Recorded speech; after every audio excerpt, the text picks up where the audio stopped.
All right.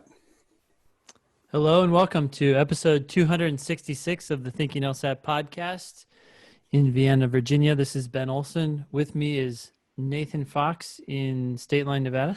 Yep. So we're going to do our typical pearls versus turds. This one today is on reading comprehension. Someone writes in, are old tests useful? Yes. I guess we can elaborate on that. We have news from LSAC's digital form. Okay. And then Forum. we're going to go over Max, huh? Forum. Yeah, Oh, form. sorry. Oh, I I thought don't you know. said forum. I think I did say form. And then we're going to go over Max's personal statement. Great. This will air on Monday, October 5th. The October LSAT Flex is in full force. If you're listening to this when this comes out, good luck to all those of you who are taking it this past weekend or today or whatever. The November LSAT is on November 7th, it starts on November 7th. It's a flex test as well. Good luck to all of you who are signed up for that. Email the show at help@thinkinglsat.com. Send us your selfies and leave us a review on iTunes. That helps a lot. I was just reading those reviews the other day. I don't know why I get sucked into them every now and then, but one was a 1-star, and the person told us to get over ourselves. So, Any specifics or just generally?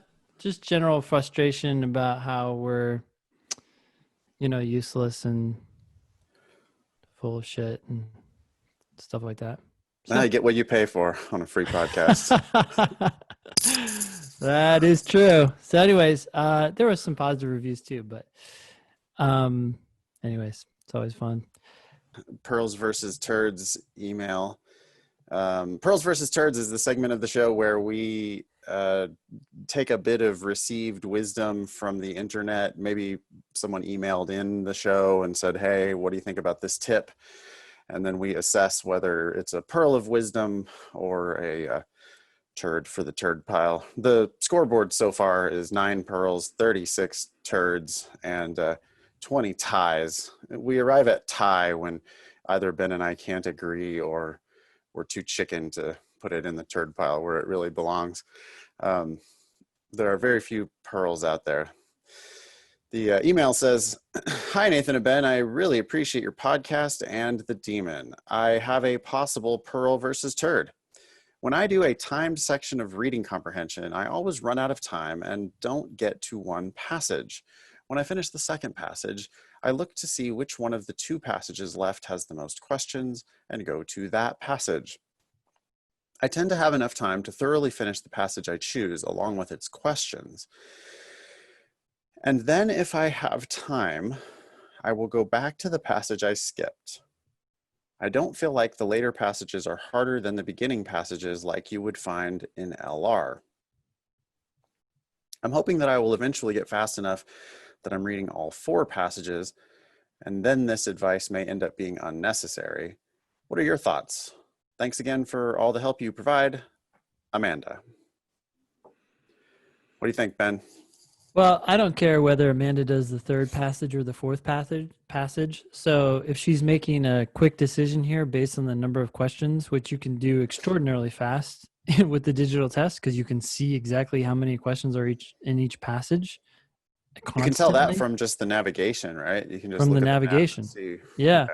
So I wouldn't say this is a pearl in the sense that I'm not going to burden people with this thought process. Like, oh, Right. Hey, when you get to the 3rd passage, just double check that the 4th passage doesn't have more questions. It's too much, but I don't have a problem with it because it's a quick decision and I don't care whether she does 3 or 4. Yeah. If you know you're only doing 3 passages anyway, then you're deciding basically that you're going to skip a passage. Mm-hmm. Right. So it's a question that we get all the time in class is like, hey, if I'm going to run out of time, if I know I'm going to run out of time, which is very common. Yep. How do I decide which passages to do? I think it seems like Amanda is always doing the 1st and 2nd passage And I Yep. think that's correct. For sure, the first passage. I think the first passage is the easier one.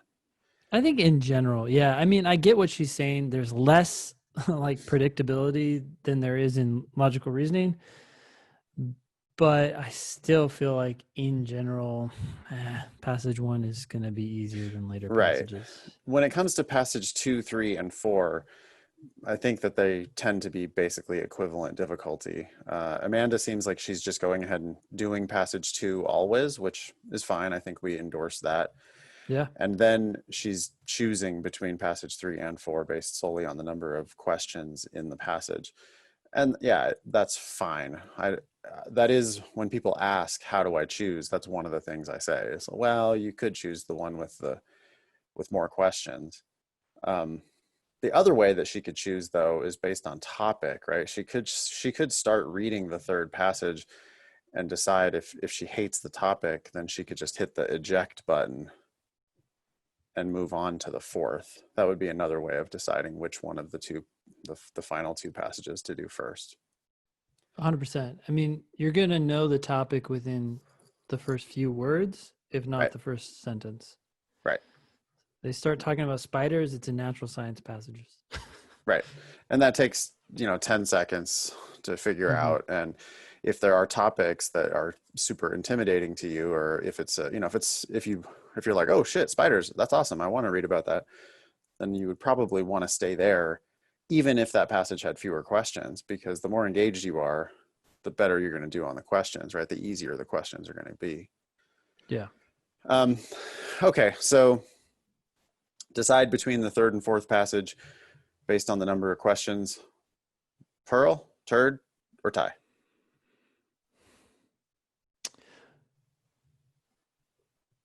Okay, I'll give it a pearl, just because if someone asked in class, this is probably one thing that I would say. I would add the or topic.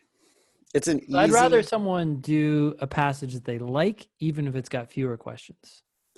Okay, then that doesn't sound like a pearl anymore. Yeah. If you'd rather they do We're it the other way. changing their advice.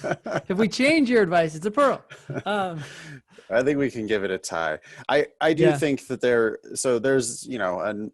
there's a nugget of value in this for sure. And this is something that I have said in class many times.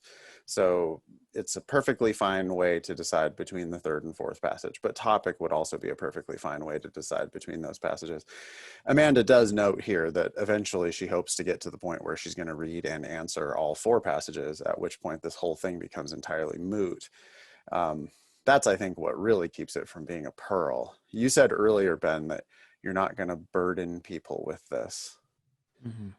That's a really important thing for LSAT teachers to learn, is that every word you say, the class is like hanging on it. I was always like amazed that people in class, they're like sitting there taking notes as I speak. And I'm like, really? You're writing that down, what I just said? Yeah. That's okay. Well, then let me back off a little bit and think about what Prophet things Nathan. I want to actually say. Because the last thing I want is for you to have this checklist of 100 things you're thinking about while you're doing the LSAT. Santi said it earlier, it kind of, it makes sense and you just need to figure it out. And we teach a natural, intuitive approach to the test. That's one of the reasons why we give out so many pearls. We don't want people to think that there's like this litany of theory and strategies that you have to have on board. There's just not that much, right? It's more like read it, understand it, figure it out.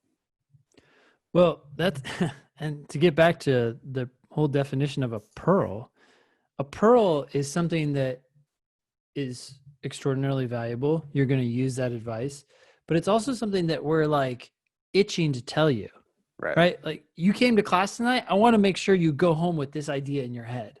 And that might be slow down, make sure you understand the passage, whatever.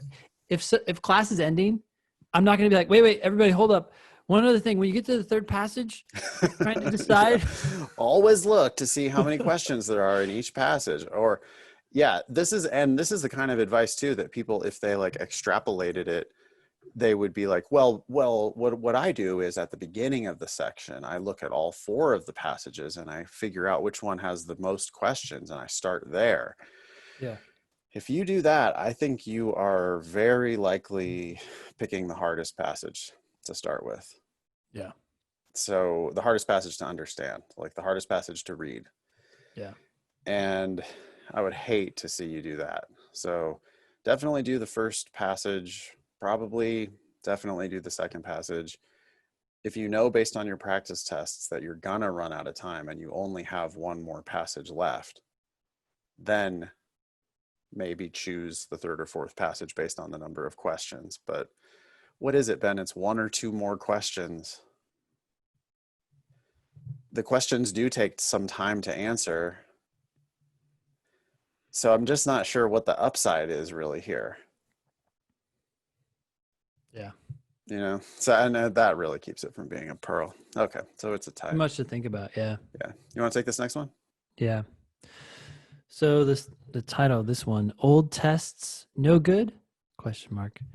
Hey guys, I'm curious about what your opinions are concerning practice tests. I feel like I've seen the majority of questions either through practice or on prep test past prep test 50. Okay.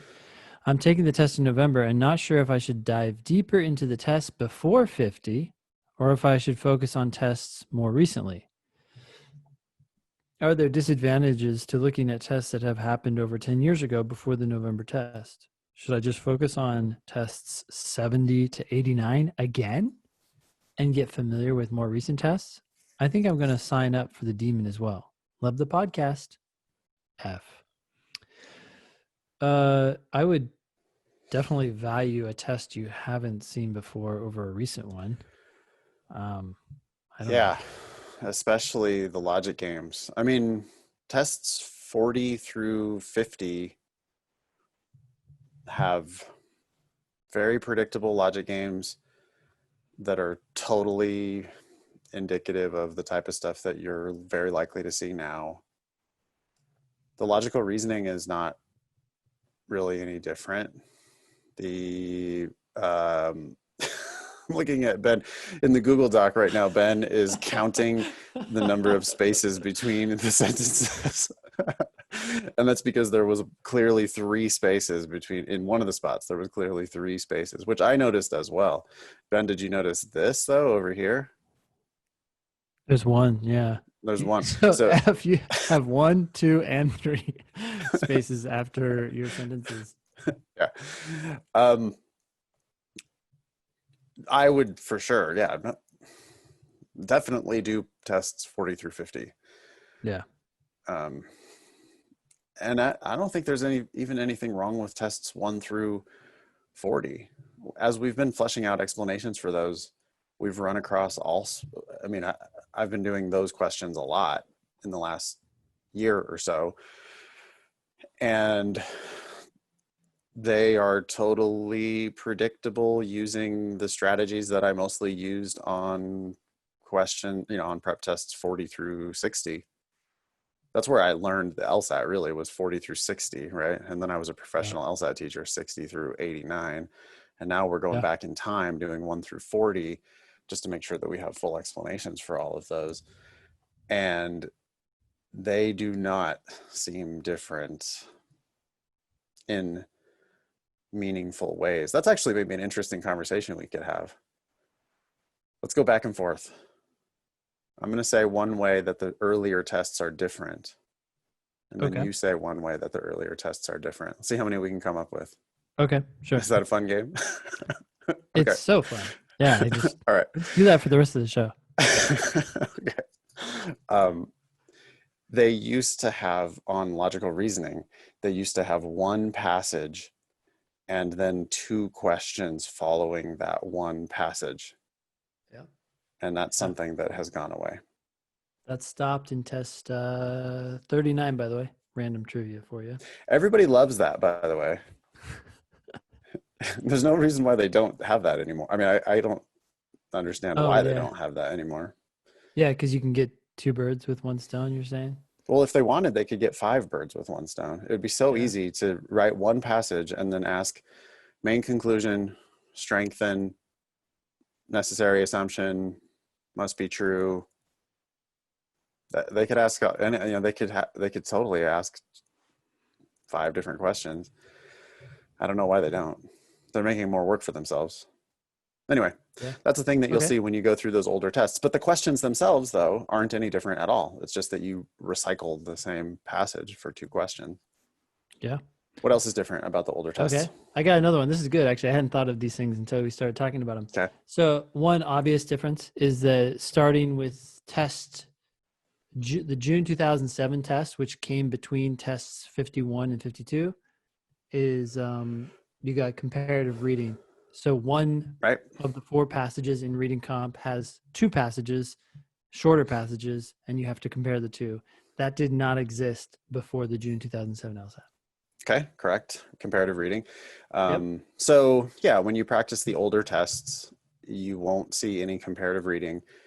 But whatever, the passages that are there are exactly like the passages that are. I mean, 3 out of 4 passages on the modern test are not comparative reading. So you're still getting a lot of value out of studying the old reading comp.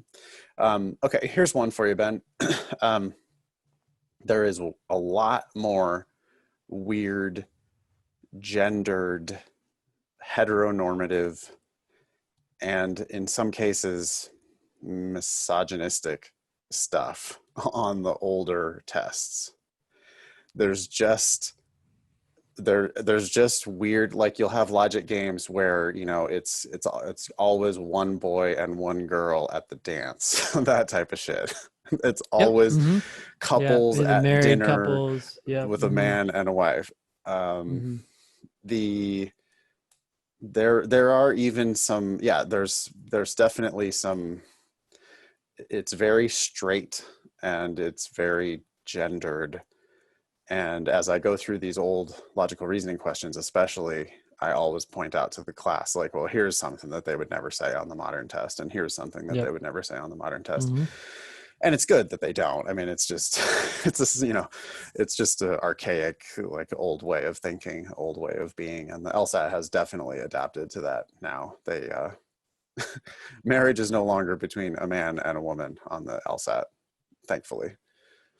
Yeah. All Now right. it's only between a man and a man and a woman and a woman. It's not that either. Now they just don't say anything at all They're just because they like, we're know, not going to talk about it. We don't want to well, go yeah, down that road. they know they're going to put their foot in it if they say anything. So they don't Yeah. do that anymore. Yeah. Any other Okay. differences? I can think Oh of yeah, one more, but your turn. I got more. I got more for you. Okay. So Oh, another shit. I'm one going to lose is, the game. I hope I'm right about this actually now. We got to keep score. Games with actual drawings around the rules, like images in the drawing. Oh, there used to be a lot of maps and stuff, huh? Like the ski Mhm. chalets one, and what other ones? There aren't that many where No, there there's was like only like 3 a or 4. picture. Actually, there's only 3. And I can tell you which tests they are because we've had to work around them in the demon. But Yeah, yeah, they actually provided an image for you as opposed to just inviting you to come up with the image in your own head. right. Okay. So yeah, they don't do that anymore. Mm-hmm. Okay. Uh, the logic games on those older tests, the games on tests 1 through 40 Mm-hmm. are harder than the games on tests 40 through 89 on Okay. average. The Okay. games used to be a lot harder. There just were more variables, more rules, more dimensions, right? It would be like, oh, we're picking um, whatever, this isn't that hard of a game, but we're picking foods for a buffet. Not only are we picking 5 out of 9, but we're also picking at least one entree or main dish, at least one side dish, at least one dessert. Oh, and not only that, but we have to also have at least one hot dish, and Yeah. that Yeah. that dimension goes across the entree or main side dessert dimension. And so it's just this Mm-hmm. a multi-dimensional game where you're thinking about, it's not just let's put 6 things in order. Yeah. Also, it's not just let's put 6 things in order. Even when it is just put things in order, it would be like let's put 9 things in order instead Yeah. of let's put 6 things in order. Yeah. So those You have a older lot longer games, list. Yeah. they're awesome to study because it's the equivalent of wearing a weighted vest when you go out for your run or hike or whatever, right? It's a workout. It's a do harder stuff so that the modern stuff seems easier. Totally. Hey, that just made me think. One game that I remember always taking a decent amount of time, despite my familiarity with it and whatnot. But I'm curious because I haven't done it in ages. So I wonder now if like we did it with Worlds, it'd just be like super easy. Have you done the new and used CDs game recently? That game is my personal least favorite logic game out of all of them. I'm talking about 360 Yeah. games. That's my least favorite one. I have done it fairly recently. One of the things we did in the Demon is we had game night, Mm-hmm. Mm-hmm. where everybody like brought a cocktail and we did games on together. Yeah. Everybody was allowed to bring whatever game they want and stump Nathan. Um, and of course, that's one of the games that we did was the new and used CDs game. Yeah. It is much better to do it with Worlds, Hmm. much better. Hmm. The problem, of course, with that game is that it has compound sufficient conditions and it has disjunctive necessary conditions. And when you And a lot of start variables. You got 10 variables 10 variables, at the end of the although one day. of them Yeah. is just in, so it's really 9 variables. But Okay. um, Sure.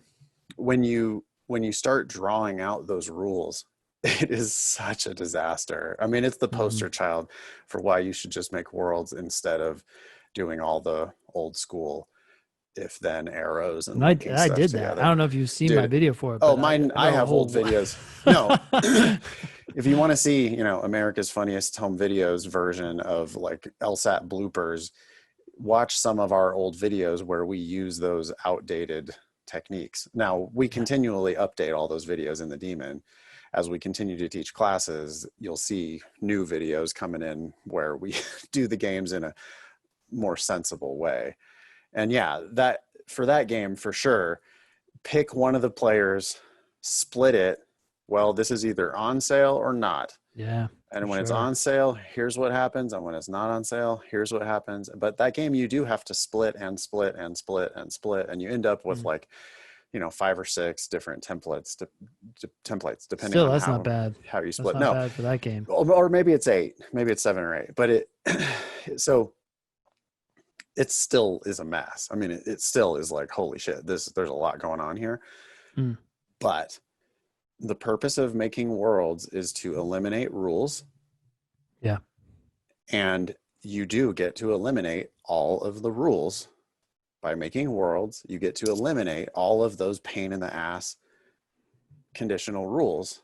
And then you're just left with, well, there's this solution and this solution and this solution. And in this solution, there's a few wild cards. And here there's a couple wild cards. But other than that, there's no more rules that you have to keep processing. Mm-hmm. And so it is, yes, a lot easier to do that game with Worlds. Cool. Anyway, other differences? Yeah, I got some more for you. So you were saying that the games are harder between 1 and 40 than Yes. say 41 to 89, right? I would say that the reading comp is easier. When I do reading comp challenges or passages from these older tests, I feel like more often than not, I'm going through and eliminating the 4 answer choices because they just seem radically different from the passage, not just slightly different. Like I feel like in the more recent years, the answer choices have gotten closer and closer together, which makes them harder to separate. Obviously, you still can, but that's my sense with reading comp. Okay.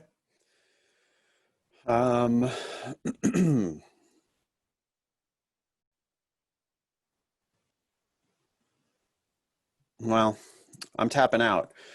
So the game is tied because I went first. So if you can come up with one more, then you win the game. Okay. I got two more. Damn. They're stupid technical things that are, not worth talking about. But Oh, for the sake of victory, I'll still do it. okay. The one is that in the games, very early games, they actually used variables that mimicked the answer choices. So some games used the letters A, B, C, D, E, and so on, Oh, yeah. which they stopped doing, obviously, because of the potential confusion. But Okay. that's one difference. That is a difference. Yeah.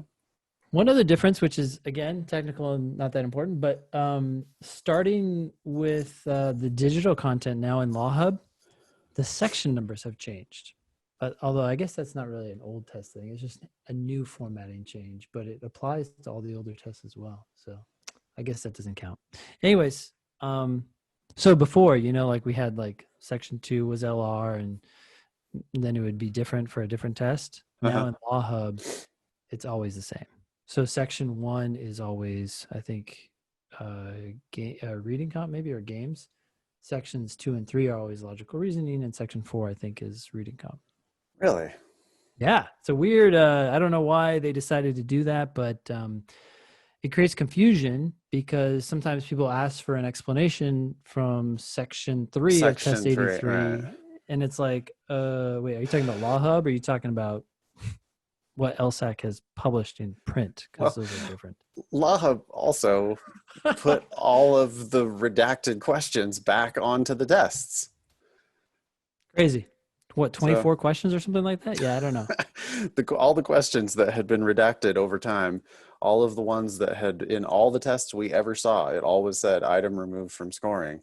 And then suddenly when they launched LawHub, they just put all those questions back on their own tests. High security operation they got going over there. Yeah. All right.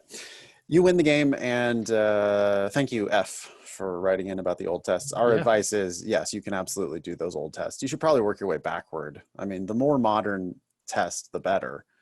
But if it's a new test that you haven't seen before, I mean, Yeah. there are like, particularly logic games, there is shit in those tests. There are games that I would imagine are exactly like the games that you're going to see on the modern test. Yeah. Probably not as hard. Like the super hard ones, you're probably not going to see ones that look like that. Oh, But speaking, this is a random tangent, yeah, but that game, shoot, I think I don't remember what it's about now, but G can either be in the middle column or out.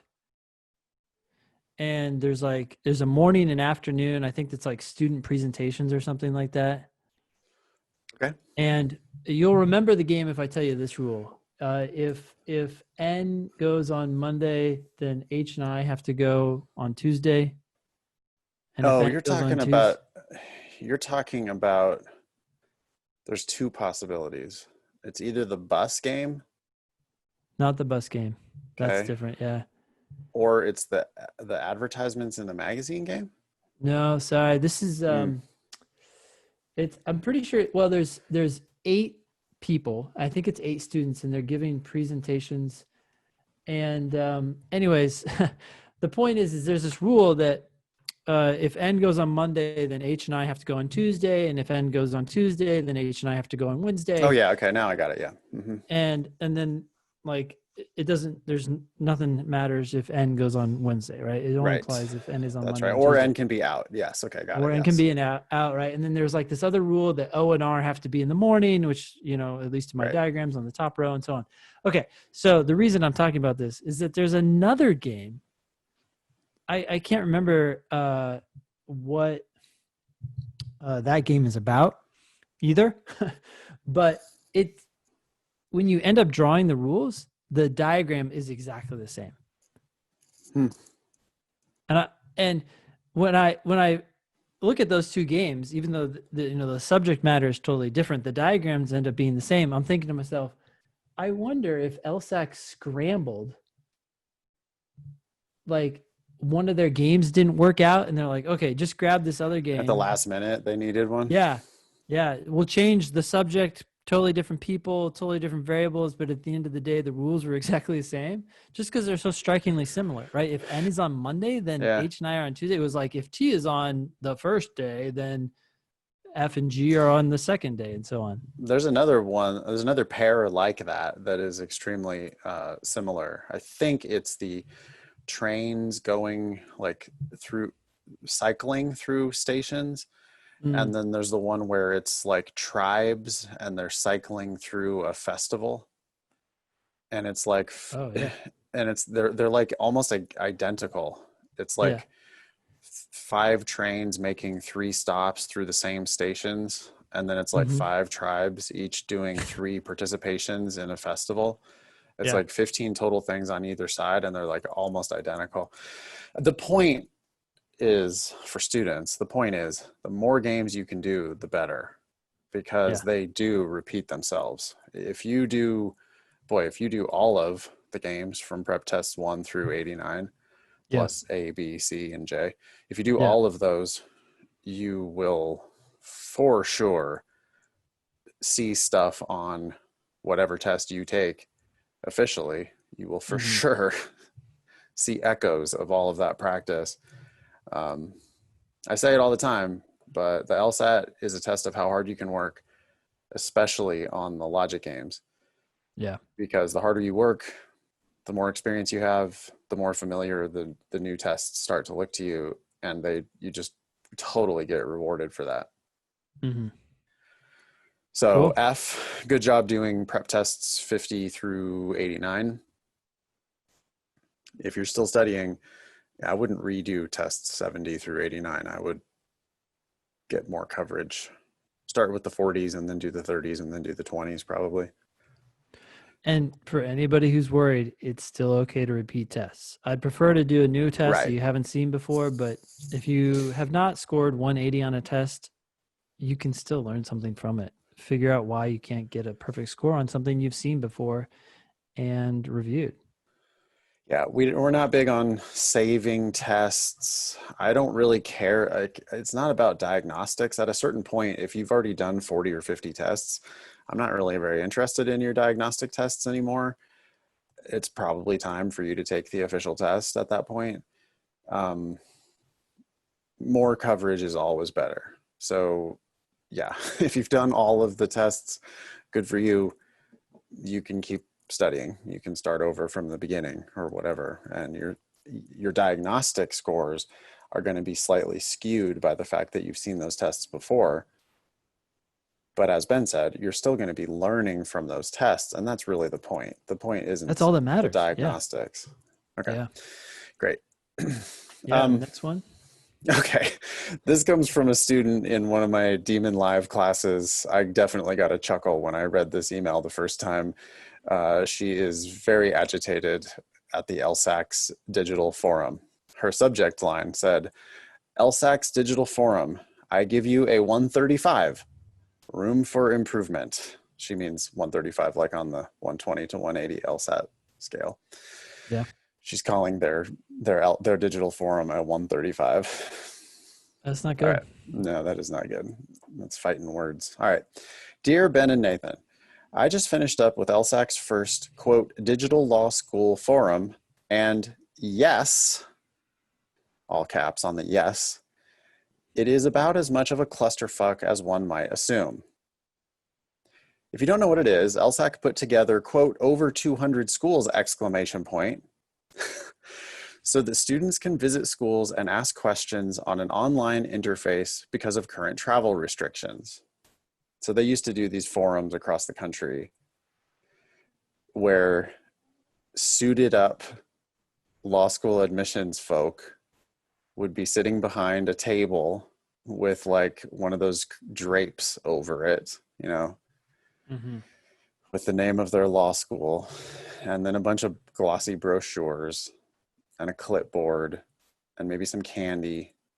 And if they were getting really creative with their marketing, they might let you spin the wheel or something to win a prize or what, who knows, whatever. These Yeah. forums used to have all of the law schools, and you could go talk to people from the schools. So they've now moved that online, Okay. which, by the way, is better, Yes. except it is objectively better, except, of course, the LSAC is going to fuck it up how they do it. The execution, of course, is not going to be better. But Yeah.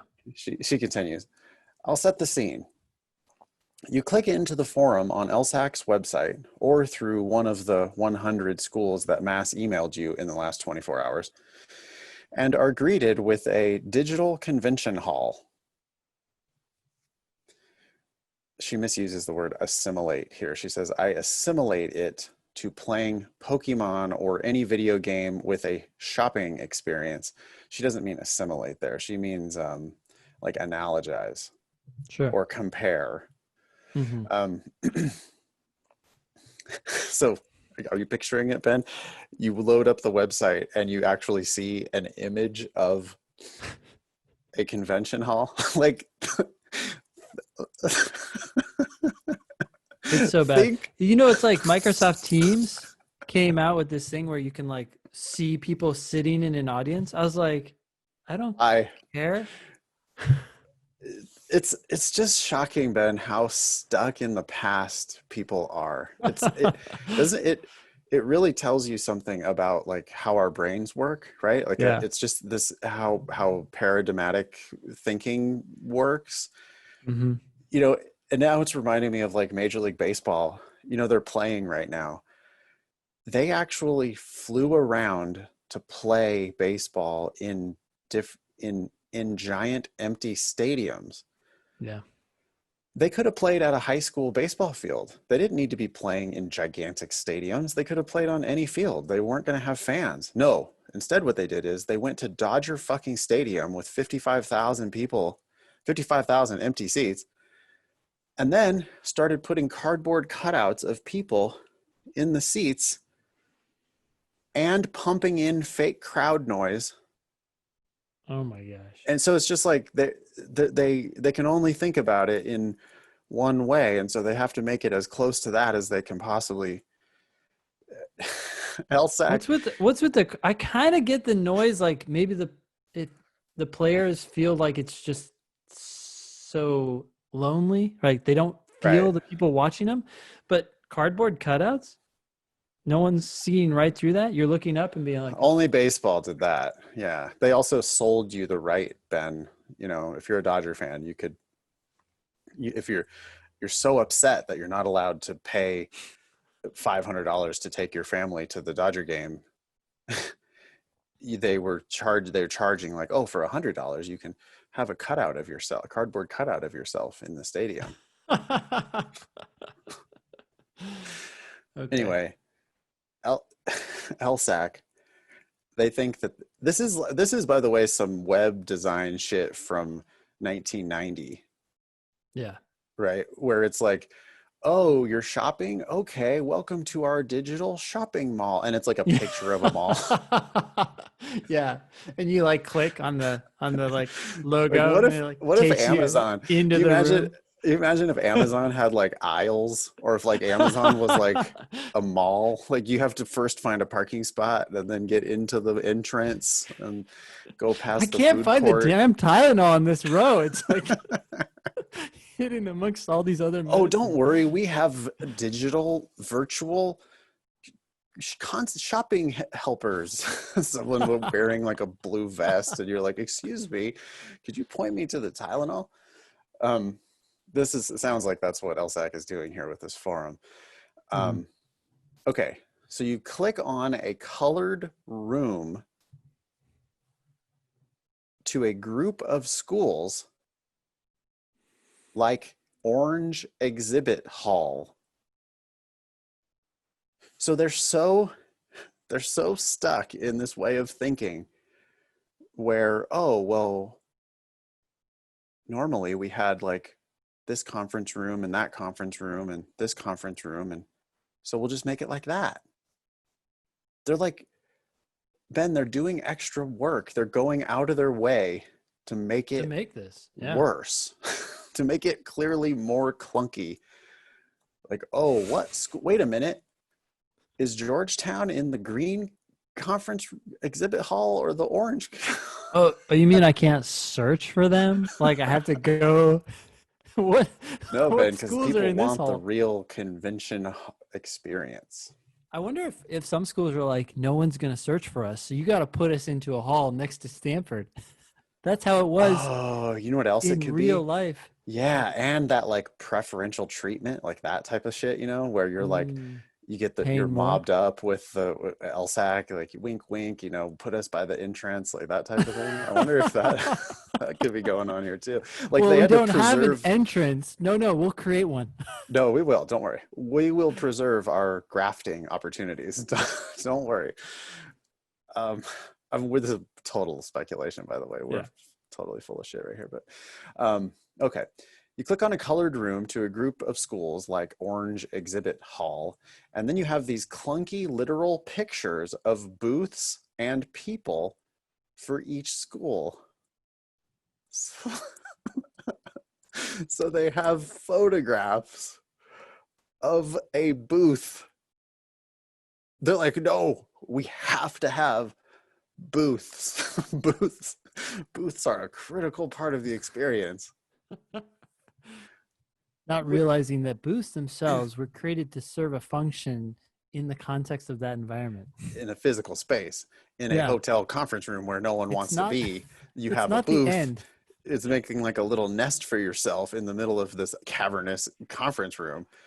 But instead, yeah, they think it's the goal is to have you got to have a booth. We could have set this up for them, Ben, in 30 fucking seconds in Zoom with breakout rooms. We would have made a vastly better experience than this. Yeah. So now she's clicking through, trying to find the right conference hall. Then to find the right school, you have to actually look at a digital picture of, of people standing at a booth. However, she continues, all the info they have is exactly what is on their website. Which, by the way, at the actual physical forums, that was the case then too. That's why the forums are stupid. Yeah. Because if you really want to learn about a school, their website is a much better place to learn about them than wandering around a conference So you hall. could search for them in this forum, or you could just Google. Yeah, which I imagine Google has, is slightly better probably in the search functionality. Really, she says, the most valuable part is connecting to individual admissions staff. So you click the chat link and all the tabs in the browser freeze. So again, you go back to the forum portal, sign in, etc. You click the chat button again, and that brings you to a new tab with a spiraling blue circle. As the chat boxes appear, you find you can talk to any individual school and private message individual offers, but, all caps, your chat doesn't work. You sit there toggling through each tab, watching people converse while you can do nothing. Oh, but don't refresh your browser because that will freeze everything. Finally, 2 hours later, and messages for LSAC asking for our patience, the chat function seems to be working. And honestly, it was incredibly useful speaking to schools. You get a great sense of who they are, what they care about, and how personal they will be with you if you spend the time. I want to have a caveat about that. I make a warning about that, but I'll come back to it. Yeah. The moments I had with admissions staff gave me a great sense of what schools I am more or less interested in and opened my eyes to some I might not have applied for.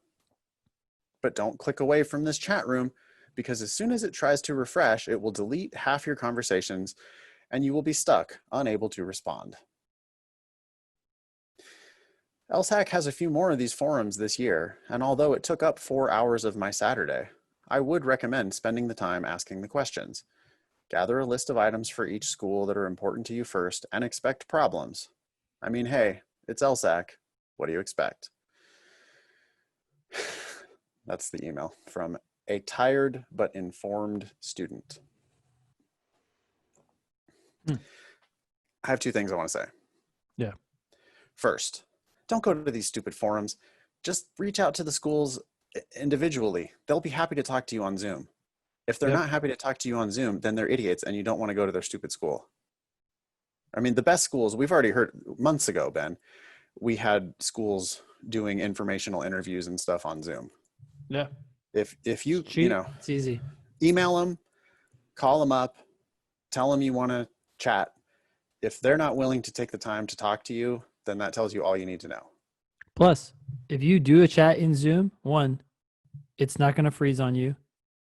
You're not going to have any problems communicating with them. And you're also going to be able to see them face to face. I think that reveals something too. I mean, it's just some random person, but you know, do they seem happy working there? I assume that that's how this worked at the forum as well. She didn't specifically say, but I think that when they connected you to the, Oh, I you hope actually it wasn't saw just them? chat. It couldn't have been just Sounds text. like chat, but to me, If so, then definitely don't go to these stupid things. But I think she was getting connected to the actual people face to face. But yes, wow. So they, Zoom they will work better. reinvented Zoom for the fake for this forum. Would you expect anything less? I don't Knowing what understand you why they know? invest their time in reinventing the wheel for this, but not for the freaking LSAT, which is their job. Their job Right. is to create a computer adaptive test and have it proctored. I think they should bring it all in house, and they don't do it. It's just, I don't know. Sorry. Yeah. Um, okay. Reach out to the schools on your own. If you need ideas brainstorming what's, because it sounds like she ended up talking to schools that she never thought she would have talked to. I think you could use the Demon Scholarship Calculator. That's lsatdemon.com/scholarships. That might give you a good sense of some schools that you hadn't thought of that you should talk to. Yeah. Um, I think there's other ways to brainstorm for lists of schools. And then you just send out a mass email and say, hey, I want to talk to you. And if they can't get their shit together to talk to you on Zoom, then they're just dumb. Um, I got to warn against one of the things that she seems to be doing here. She says you get a great sense of who they are, what they care about, and how personal they will be with you if you spend the time. The moments I had with admissions staff gave me a great sense of what schools I am more or less interested in and opened my eyes to some I might not have applied for. I think she's making a tragic mistake there. She's getting sold She's the talking Kool-Aid. to salespeople, Yeah, and she thinks that those salespeople have anything to do with the actual product. sure. It's like it's like she called up the Ford dealer, or had a Zoom with the Ford dealership, didn't drive the car, but the person is talking to her about the features and benefits of the car, but the person is being super like friendly to her. And Yeah. so then she's like thinking that a Ford would be good for her. And I'm sorry, but admissions folk, they are salespeople. Their job is to sell you. They are selling an extremely expensive product, so they tend to be pretty damn good at selling. At the The end of the fact that day, an admissions person was nice to you, you are never going to talk to that admissions person once you're enrolled. yeah. Go ahead. Anyways, at the end of the day, they're going to look at your numbers primarily to make a decision as to whether or not they accept you. You should do the same. You should look at their numbers. How much money are they going to give you? And make that your primary decision for whether or not you accept their offer. All law schools are almost identical. There is not really a big difference. You're 1L year. You're going to take exactly the same classes using exactly the same books. It going around to these forums or even doing what we recommend, which is just Zoom with the schools. You can talk to them. You can learn about, maybe like learn about their city or something like that. Like that's a real difference. But they're going to bullshit you about their clinics and special programs and, oh, you can focus in space law if you go to our school. And it's like, all of that is just marketing garbage. and just be real careful. I know some, when we used to go around to these forums, I know some of law school admissions people, and they're like really nice and friendly, but that's their job, to be really nice and friendly. And that has nothing to do with the culture of their school. Okay. Yeah. Anyway, Thank you, whoever wrote that in. tired but informed student. All right, Max's personal statement. The nice thing about this personal statement is there is no introduction. We can just jump right into it. Yeah, we don't really need the introduction because, maybe what we should do, Ben, is we should make a uniform introduction with LSAT, undergraduate GPA, school, major, Sure. but maybe that's it, Yeah. right? Like the whole Yeah. preamble Mm-hmm. that the school isn't going to read kind of taints us in our analysis of the personal statement. But they will have LSAT, GPA, name of your school, your major. Anyway, we don't even have that for Max. We just have purely the statement. Yeah. All right, let's hear it. Well, before we even read it, I will tell you, I'm looking down on it, and it looks like it's only one page, single space. So that is inviting me into it because it seems shorter than it, or at least short enough. But I don't like the fact that each of these paragraphs are like extraordinarily long. It looks to me like a wall of text. I mean, of course, this will be double spaced by the time Max actually submits it. But yeah, right now we're looking at it's 3 super long block paragraphs. Yeah. And then 1 short paragraph. And I can imagine, you just the admissions person who has a stack of applications to get through that day, they get their cup of coffee and they look at this and they're like, whoa, those big paragraphs are not inviting.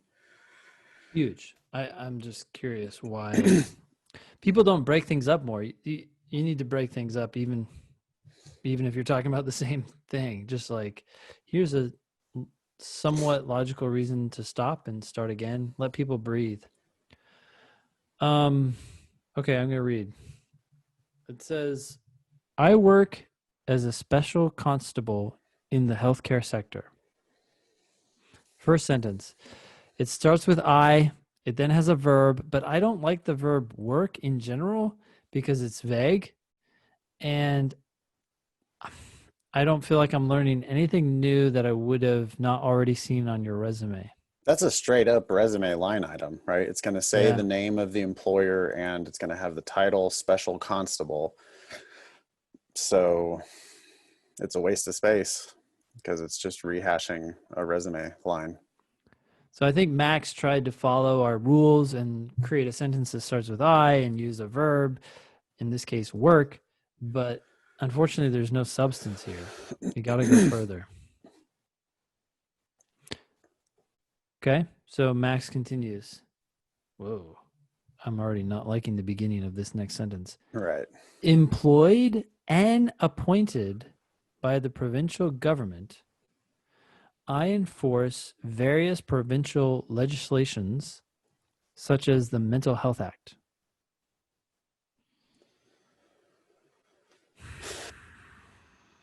Okay, I don't feel like we need to know who you're employed or appointed by. It's also kind of vague.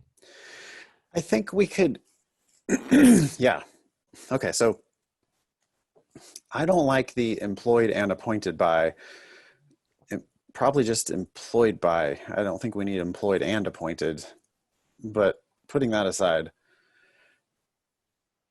if you just show yourself doing something, we will be able to infer that you're a government employee who is enforcing the law.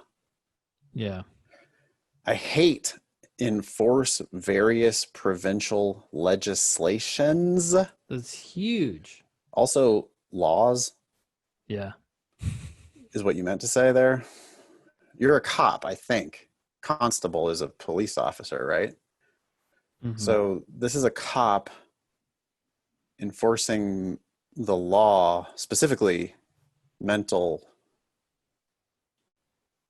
This is a mental health police officer. Hmm. But that's all we can learn from those two sentences. Think about how many words there are there and what we've really learned there. I'm a mental health care cop, right? Yeah. Is Yep. there one thing there that isn't captured by I'm a mental health care cop? No, the only thing here, the only other thing I seem to be picking up on is this person feels like they're in Canada. I think they're in Canada, yes. Would be my guess because of Yeah. constable and provincial government. Yeah. Yeah. Um, I it's interesting here. Like they say, or Max says I enforce various provincial legislations, right? Which we were just going after. It's the tendency to go big and like try to Right. summarize everything. Like, Well, and to make it sound grand, yeah. right? Like What he if had to use the word legislation there. He had to put legislation. he's like, oh, it's law related, right? No, just mental health act. We get it. If you said I enforce the mental health act, I don't need to know that you also enforce other laws. I think we can cut 100% of those first two sentences and just get into the meat of if you show me what you actually do, tell me a Mm-hmm. real specific story about you doing a thing, then I can infer all of the rest of it. Also, I have your resume. So if I'm curious, what exactly is who is his employer? I can look that stuff up on your resume. I don't You can tell me a story without making it this Yeah. grand I enforce various provincial legislations. No. All right, third sentence. Yeah. Under this act, I apprehend people with mental illnesses and bring them to designated facilities where they can get help. I would remove the word apprehend from that sentence. Yeah. It sounds like you're like, I mean, I guess this person Max is arresting them. Yeah, Apprehend. yeah, but I would just I would focus on the part where you're Or bringing you're them to the helping. facility to get help. The Yeah. I apprehend people is very cop speak, Mm-hmm. and without taking any political sides, there's a lot of like anti-cop sentiment out there right now. And so if you are a cop, thank you for your service and everything, but please try to stay away from like the cop speak because there's going to be a lot of readers who are going to be like turned off. It's a cops and military folk have this militarized way of speaking, and Yeah. it is going to turn off certain civilians. And so if you could just keep it human, you pick up these people, you take them to the facility where they can get help, that's fine. You don't even have to say that, right? You could just say, I bring people with mental illnesses to facilities where they can get help. I mean, that itself seems even wordy, but the Yeah. point is like you bring them there. We don't need to like imagine you Apprehend. also like forcibly Exactly. I don't getting need them in you your car. pulling a gun on them or cuffing them or putting them in the back of the squad car. I don't need to see any of that stuff. It's not the story you want to tell. Yeah. Next sentence. For example, okay, in general, you don't need for example in your personal statement. We get it. You're providing an example of you doing this kind of thing. Well, he also says the next thing he says is one day, which if you Yep. say one day, then we understand that you're giving an example. Yep. Exactly. One day, I found a lady who was verbally aggressive with hospital staff. Okay, I'm a little perplexed by this sentence. Like you came upon this verbally aggressive lady, or you were called to this situation. Yeah, this I found a lady. That's almost like you're going around looking for these people. Like, I'm going to arrest people and take them to the mental health care facility if they're being verbally abusive. No, yeah, you got called. The hospital called you. Yeah. Okay. When I spoke to the lady, she said that she wanted to leave. Okay. The hospital staff was concerned about her well-being and asked me to stop her. I followed the patient and asked her to stay, but she said that she had to go home and cleanse her baby. Sorry, where is this Wow. going? I mean, I guess this is a day in the life of this kind of work. Okay. I asked her to clarify, and she told me that she had a child at home that was possessed by a devil, so she was heading home to kill it. Whoa.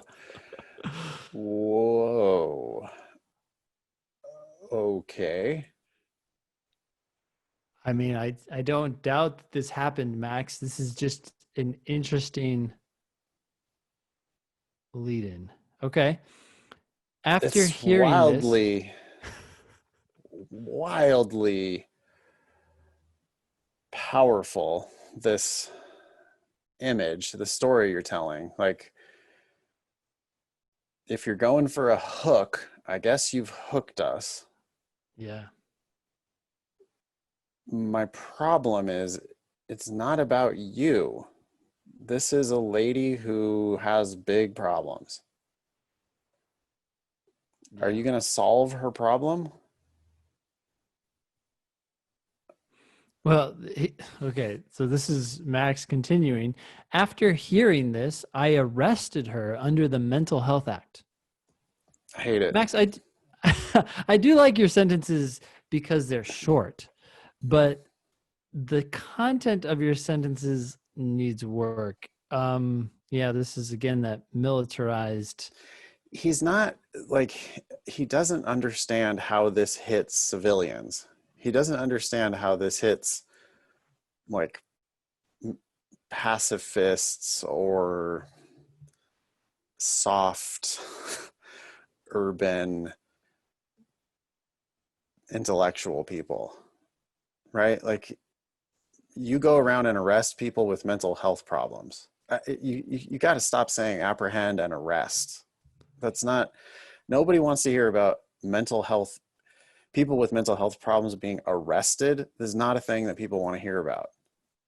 I get it. It's probably necessary, but it's just an image that It's too sad. It's too depressing of a topic, especially when he uses, I think you could soften it a lot by taking apprehend and arrest out of it and just say use I a brought her to this euphemism. facility. Yeah. You brought her to the facility. Exactly. Not I arrested her and took her to the facility. Just I escorted her to the facility. Mm-hmm. I drove her to the facility. I drove her I, to I yeah. helped her get checked into the facility.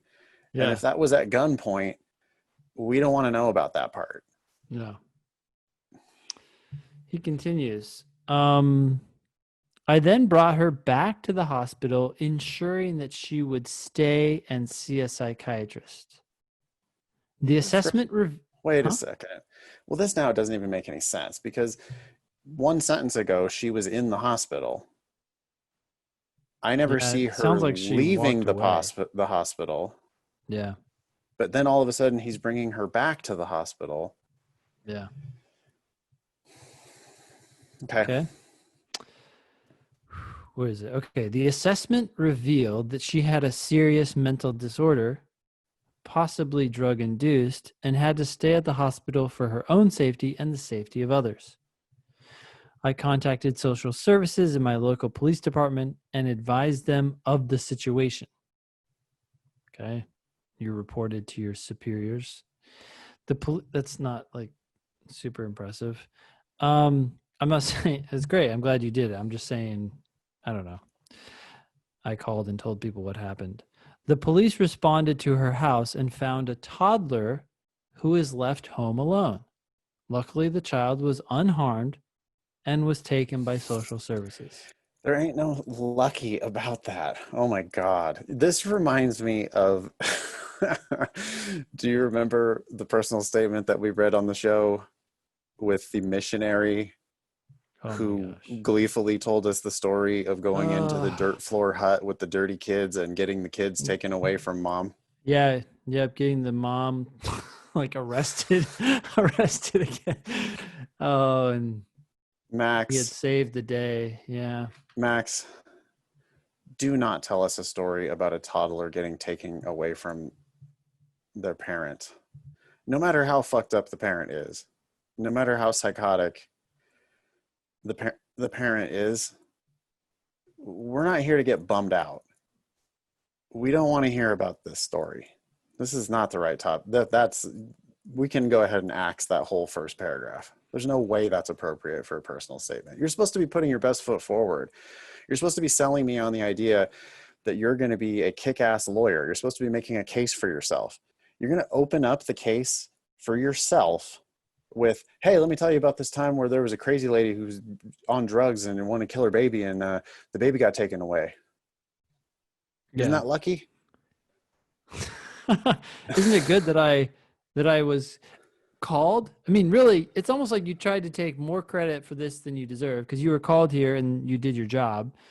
And you're like, I found this lady. Like, huh? And then the ultimate outcome isn't that great. I I would, yeah, just cut it all. Yeah, Max I is agree. not, by the way. So we can infer from this now that Max is not like like a police. Does not work for the city police. Max is a hospital police. It's like a mental health, yeah, Which, officer. which, by the way, that's great. I'm not like actually shitting on your job. I'm shitting on the way you're presenting your job. Yeah. You have to tell us about you solving problems. This isn't, you didn't solve a problem here. They called you in because there was a crazy lady and you made the crazy lady stay at the hospital so that they could figure out that she was psychotic so that they could go take away her kid.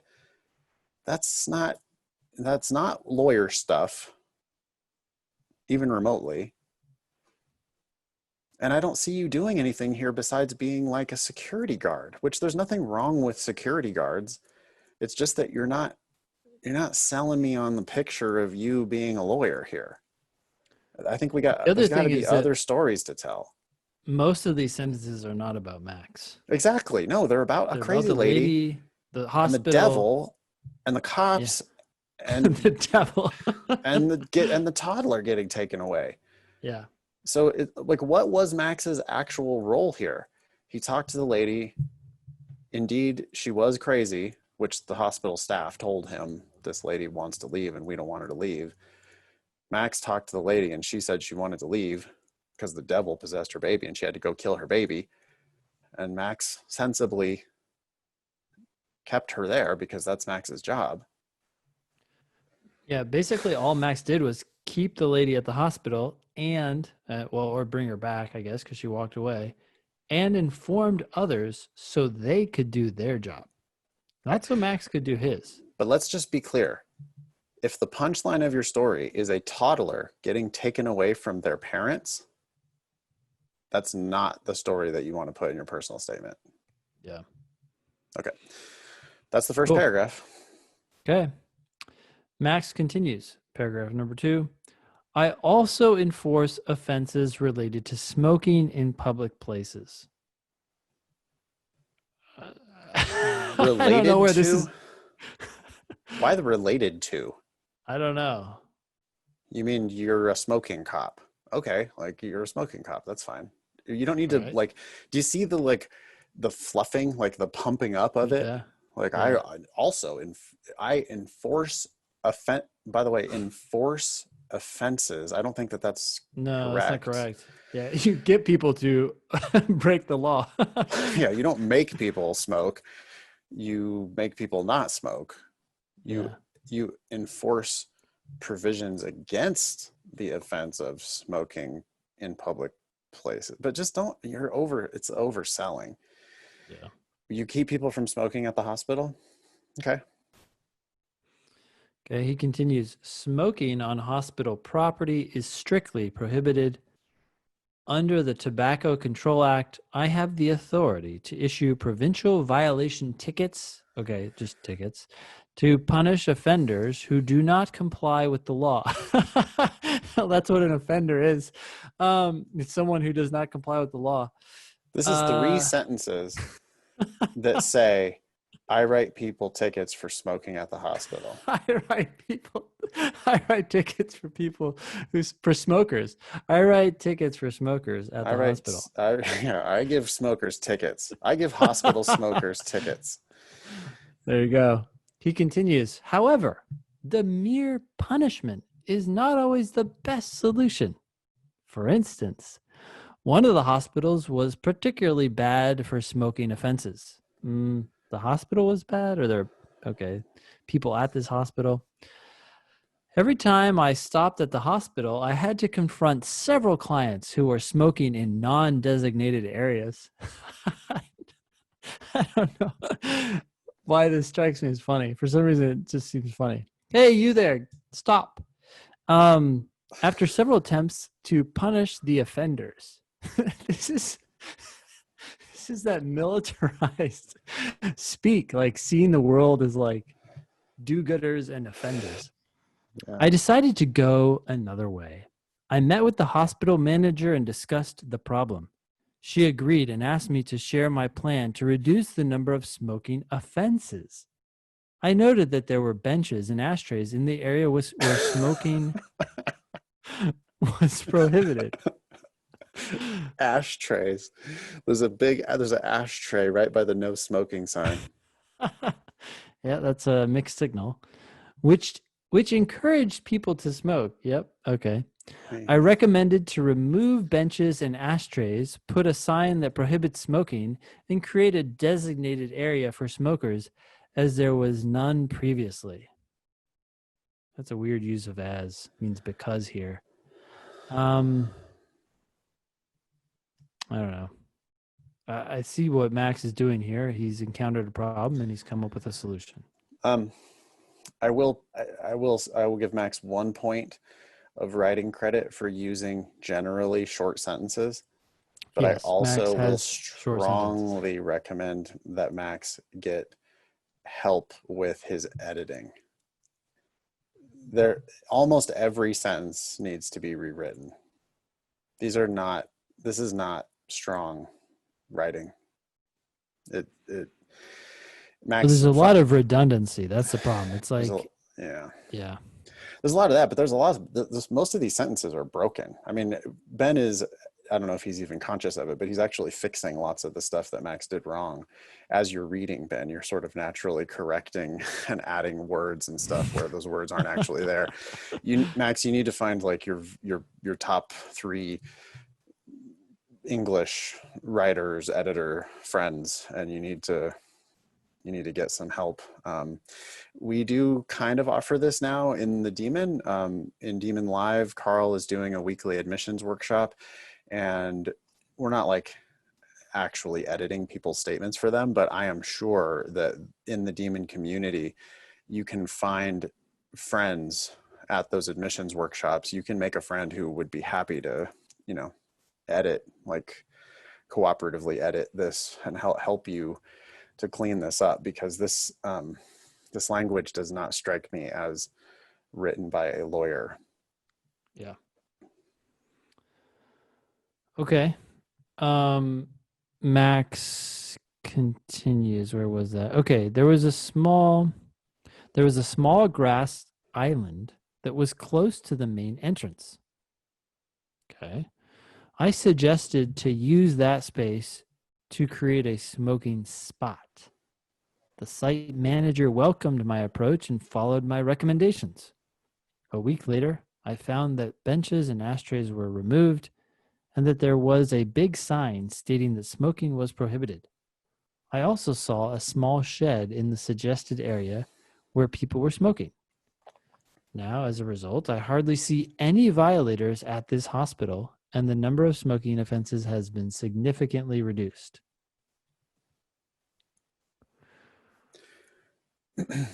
We could keep this anecdote Yeah, We could shorten it a lot. I mean, I think a lot. you could get that down to 2 sentences, you know.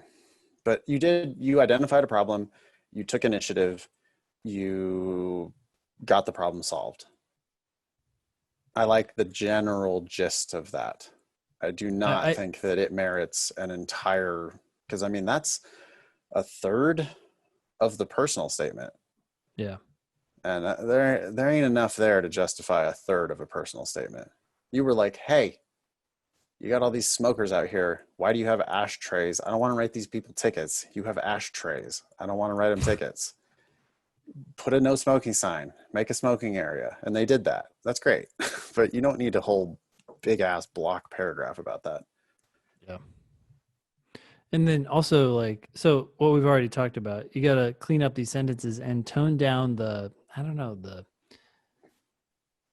cop speak, right? The violators You know, and the, it's Canada, so it's probably not as sensitive of an issue. But boy, in the United States, most law schools are pretty progressive places. And if you come in hot with like looking like a cop, like just, you know, and I'm not shitting on cops. I'm not at all. I'm just trying to tell you how you might be received if you come in with like a very militarized, you know, because I mean, what he actually did here is this isn't the cop in a bad way type of behavior, right? Cop in a bad way would just be like, go there every day and write as many tickets as you can. and if someone gives you trouble, throw Arrest them in them. your car. Yeah, beat them. Right, exactly. Yeah. And that's not what Max is doing here. Max is like, I don't want to be writing these people tickets. This is ridiculous. Why don't we just solve a problem so I don't have to write these people tickets? And that's great. More like that would be good. But But the language of calling them violators and offenders and all that stuff is, yeah, it betrays, or I don't know if betrays is the right word. I think it is. Well, it doesn't, it reveals on some level how you think about them, but I think it's not actually how you think about them, Max, because you're trying to solve the problem. You see them as people, but you're talking about them as if they're violators. But Right. really, they're just people who are like, what? Oh, I'm smoking in the wrong place. Oh, sorry. Like, you saw the real problem and you solved it. And I think that's good. But it's just weird how you kind of talk about them as like these, like, this scourge in society or something. Yeah, you don't want to be referring to people as violators. Yeah. They have done an act which is a violation, but that does not make them a violator. That's not the right way to be talking about it. Yeah. Outside of the police station, that's not the right way to be talking about it. Okay. Max continues. This is the third paragraph. Again, long.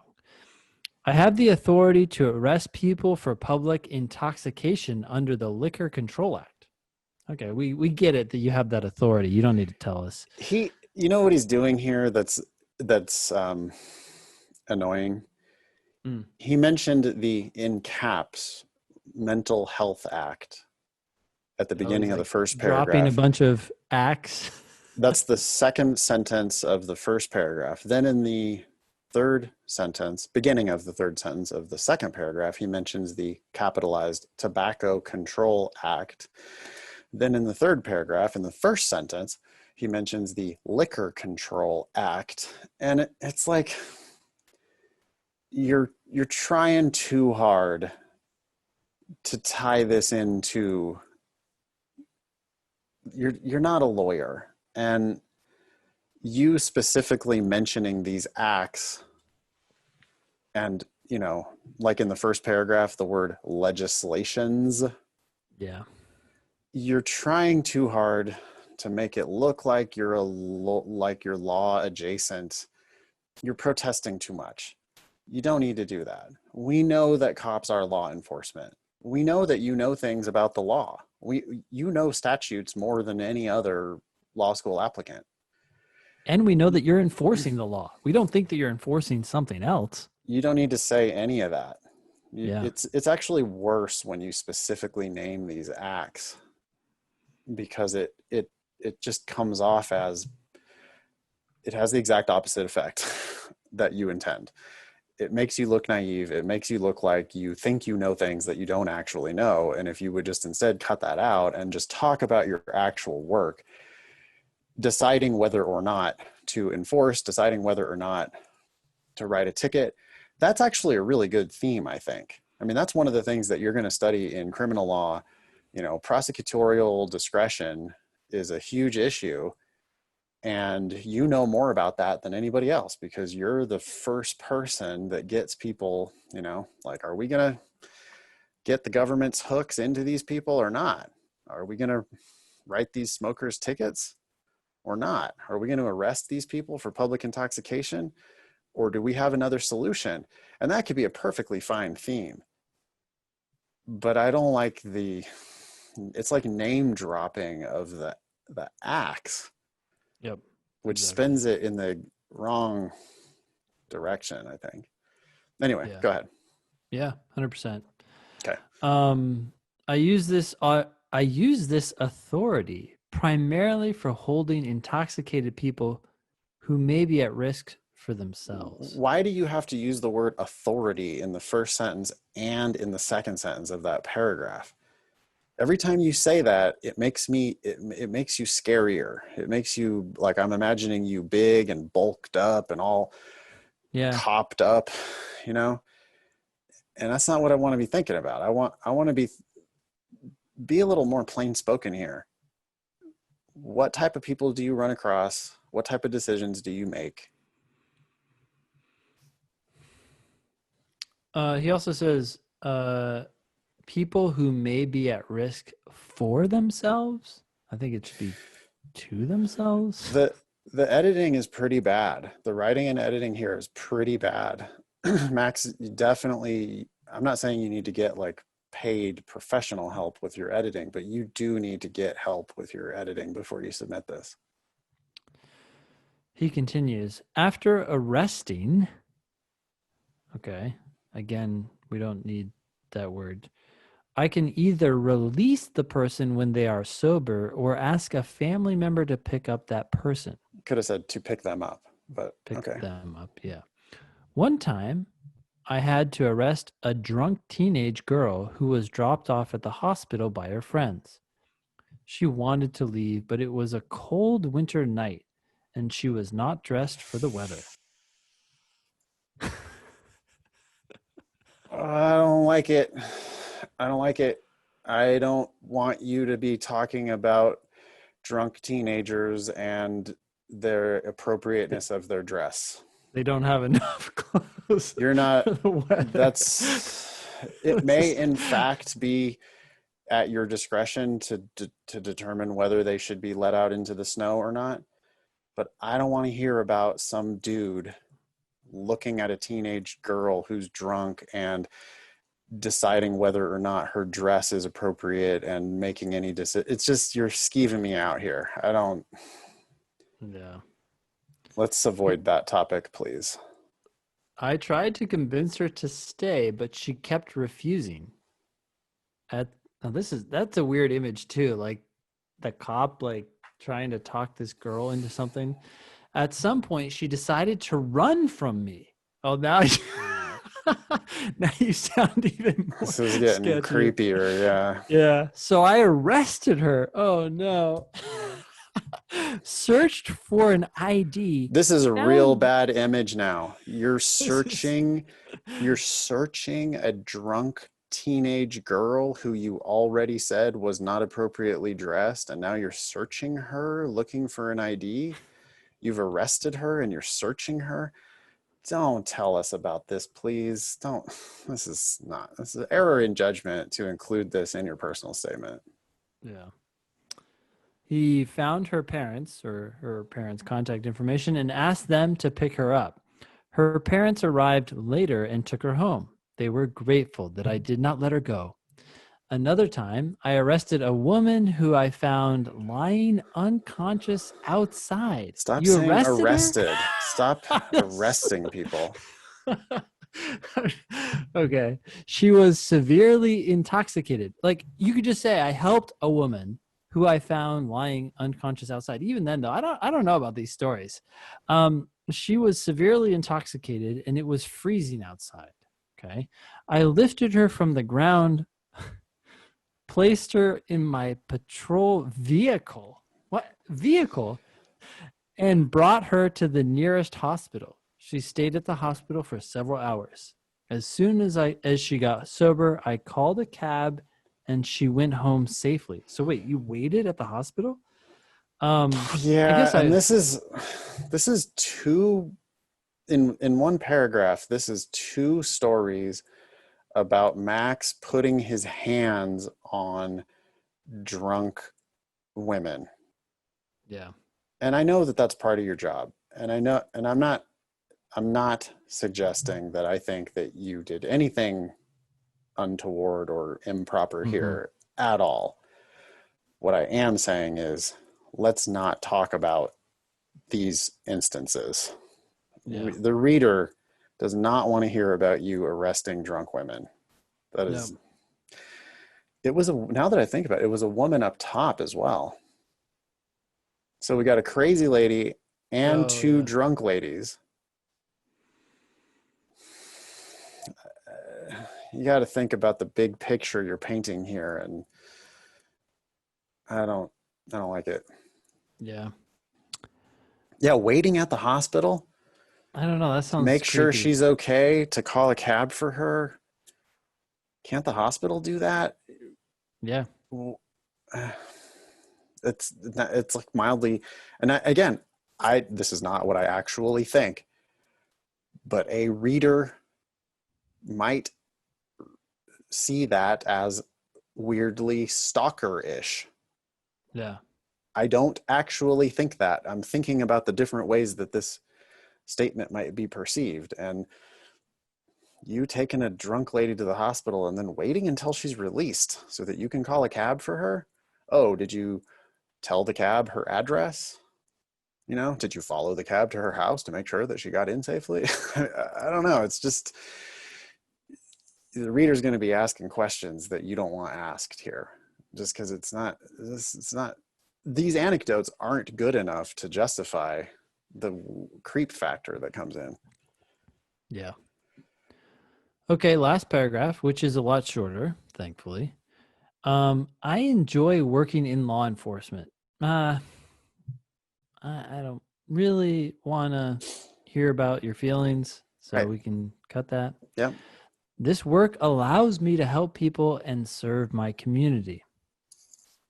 Okay. I I hope, grant you that it does. Yes. Great. yeah.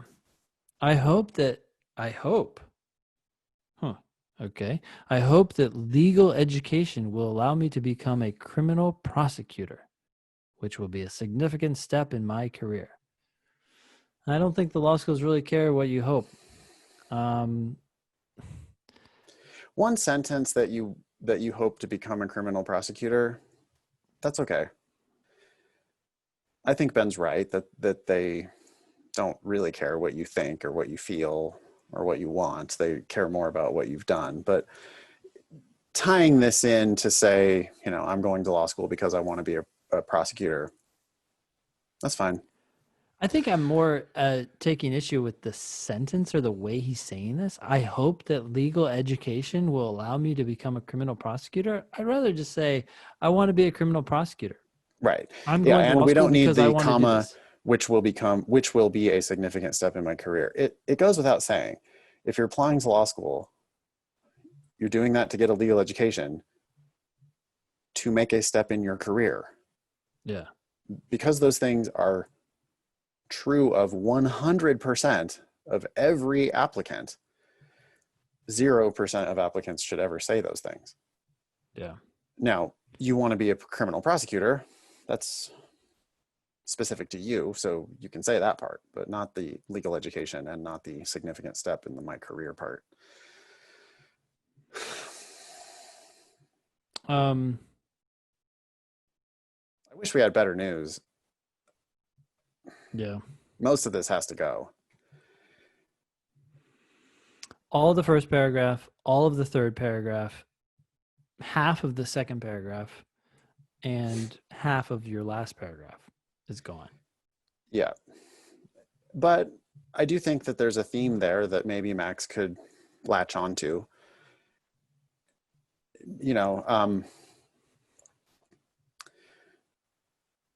you're saying an insightful thing here about discretion, about whether or not to write tickets, whether or not to arrest people. I think that that could be an interesting theme. There's a way to do this where I think you could keep the smoking anecdote, and I think you need to come up with ideally a couple more anecdotes, or at least one more anecdote where you decide not to arrest someone. Yep, 100%. Stop arresting people. If those were your two stories, you'd sound a lot more like a lawyer, human, and yeah, like the kind of sort of thoughtful, well-informed people we want going to law school. Like, hey, I know what I can do, but I don't think I should because this is probably a better solution. And they'd be like, wow, you've actually dealt with that shit. Come to our law school and tell other people why prosecutorial discretion is so important and how it furthers our real goal, which is to help everyone. Careful to not lecture the reader about prosecutorial discretion. No. Yeah, and I'm sorry. You're just telling these stories and it becomes true that you must be aware of that because you're not arresting people. Give examples of places where you used your discretion wisely, but specifically, I want you to not arrest the person. I mean, hey, this drunk girl who was about to go out in the snow and die, maybe she deserved to be arrested. Maybe you did the exact right thing. This woman who was laying outside drunk in the snow, maybe she needed to be arrested. Maybe you did the exact right thing. The crazy woman who was about to kill her kid, seems like clearly you did the right thing. But that's not the right stories to tell. The right stories to tell are the places where you had authority to bang somebody up and you chose not to. And the smokers example is a perfect example. The culture might be different in Canada or in Canadian law schools, but the law schools in the United States don't want to hear about you choosing to arrest. They want to hear about places where you were able to solve the problem in a different way. Yeah, even if the culture, though, is more open to arresting in Canada, there is nothing wrong with telling a story of where you don't. There's just nothing special about a cop arresting somebody. There's nothing special about it. Right? I mean, that's what cops do. So anytime you actually are arresting or anytime you are actually writing a ticket, it's mundane. That's what cops, that's a lot of their job. That's what a 5-year-old thinks a cop does. A 25-year-old or the 35 or 45 or 55-year-old who's going to be reading your law school application would prefer to hear the more subtle story of where you very likely could have put somebody in jail, but instead decided not to. Or you could have fined them, but instead you decided not to. Those are going to be better stories. Yeah. Thank you, Max. I hope that's helpful. That's it for today's show. We're on Facebook, Instagram, and YouTube at Thinking LSAT and at LSAT Demon. Follow Nathan at nfox on Twitter or us at Thinking LSAT on Twitter. Leave us a review on iTunes, even if you hate us. And email us at help@thinkinglsat.com. We want to get your questions. That's what keeps the show going. That was episode 266 of the Thinking LSAT podcast. Thanks all y'all for listening. Nice knowing you. Don't pay for law school.